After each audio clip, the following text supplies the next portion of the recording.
Today will be the final day of soccer on the channel, probably for a while, at least a month until the major leagues start again. We have the Euro finals and we have the Copa America finals. Prizepicks also ran a promotion for a free lineup that is going to pay you $100 on a 4-man. So I'm going to show you what I did for that free lineup. I think everyone got it, not exactly sure. But either way, I'm going to go over that for those of you that have it. First, I'm just going to recap Friday night's picks. So I went for a stack on Pedersen here and Marte. As you can see, Marte did not even play. Pedersen did not get his hits, runs, RBIs. So 1-1 on this slip because we also got another DNP on the soccer pick. So the one that I went with Carlos on the undershots on target did cash 1-1 there. The other slip was a stack on Seattle and it was a stack on the Angels. Both of these stacks actually split. So you could see one player on Seattle went over, other one went under, and same exact things for the Angels. This is pretty rare occurrence because more often than not, they will go in the same direction, whether that's over, or less. But in this case, we got the splits on both of those. So basically a 50-50 night on Friday. Nothing too impressive. But let's try to turn that around tonight with the 4-man. Before I get into the soccer, I do want to shout out the CFL pick that I went with. And that's with the Edmonton's quarterback on his under 310.5 passing yards, with the under on his main wide receiver, which is going to be Dylan Mitchell here, on his under 81.5 receiving yards. I've said this in previous videos, but normally these lines are set too high. So you're getting like 4 to 5 passing yards and let's say 2 to 3 receiving yards of advantage on Prizepicks compared to either Underdog or Bet365 or even Draft. So since every single yard is going to matter, you want to be on the double under rather than the double over. In the long run, it's going to pay off. It's not going to be a massive difference, but it's going to be like 51% of the time it's going to go under. 49% of the time it's going to go over. You might as well get that small edge in your favor. So this is a good shout. You want to go to double under here, and then you could go into your favorite sport, whatever it is. If you like CS, go and grab your 2 favorite props, and you could get a perfect 10x payout for that. So you got a nice correlation stack here with any other 2 props that you guys are already eyeing today. Might as well throw it into a 4-man and get that 10x payout. Now for the soccer, like I said, you do get a free lineup, and I want to talk about the England versus Spain game first. And honestly, I normally like to stack pass attempted, but for tonight, I do think it's a bit difficult to say which direction is going to be the right one for both of these stacks. So I was eyeing Laporte and Cucurella. If you go and check their game logs, they did not clear it versus France, not cleared versus Germany, and you'll see something similar for Cucurella. He barely cleared it versus Germany, and he did not clear it versus France. You do have to consider, though, versus Germany, they did do a full 120 minutes. That game did go into extra time. Versus France, it was just a 90-minute game. Now, normally, I would always lean towards double unders, as I just explained with CFL. With extra time, and with the way England has been playing, they know they're the underdogs in this game. I mean, the odds show it right here, plus 145 for Spain, plus 250 for England. I would not be surprised if they just try to park the bus the whole game and push this into extra time and try to get a penalty shootout win.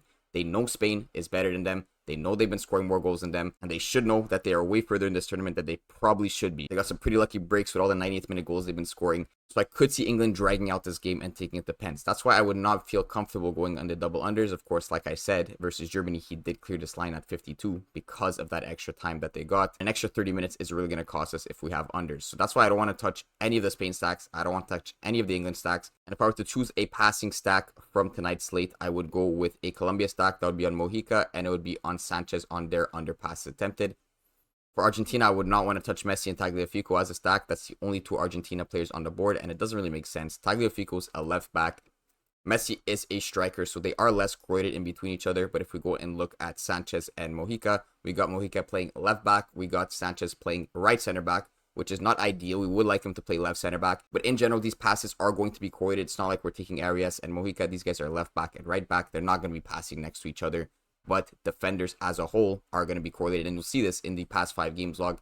If we go and check Davinson Sanchez, he has cleared this in the first 2 games very easily, right? 70 passes here and 67. And you'll see the same thing with Mojica. He cleared it very nicely, 69 passes and 60, despite the fact that they're not even playing right next to each other.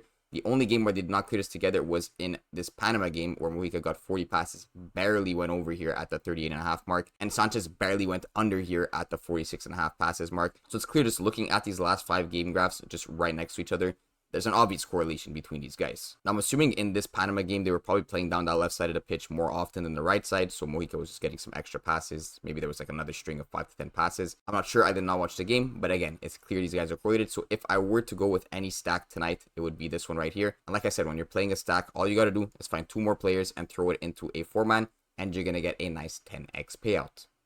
And the reason I say find 2 other random players is because you're not going to get a payout nerf. If I were to go and combine the 2 stacks that I showed you in this video so far, you would get a payout nerf, right? If we go over to the CFL and grab these 2 guys, you're going to get an 8.5x. So you want to split up these 2 stacks into 2 separate slips and make 2 4-mans. Now for the free lineup, I'm not going to be using any stacks because I was getting massive payout nerfs and I wanted just perfect 10x payout. This lineup is going to pay $100 if you do hit it. So that's a massive payout, especially for $5 unit bettors. So let's start it off with the first pick. It's going to be Emilio Martinez on his under 3 goalie saves. He has not been tested too much in this tournament, as you could see in the past 5 game graph. He has only got 3 saves versus Chile here. But as always, the last 5 doesn't matter too much because Colombia is better than all 5 of these teams. But the real reason I'm liking this pick is he's just set too high. I do think he should be set at 2.5. His over 2.5 saves is a minus 120 juice. And if you look at his over 3.5 saves, it's set at plus 225. So to actually lose this prop is super unlikely. To push it is kind of likely. It's about a 50% chance. But to actually lose this prop, it's plus 225 odds. And if we put this into an odds converter, there's about a 31% chance that we lose this prop. That means a 69% chance that we either win it or push it. That is great for our 4-man. And you're going to see I'm going to correlate this with 2 other players from Argentina. The first one is going to be Lisandro Martinez on his under 1.5 tackles.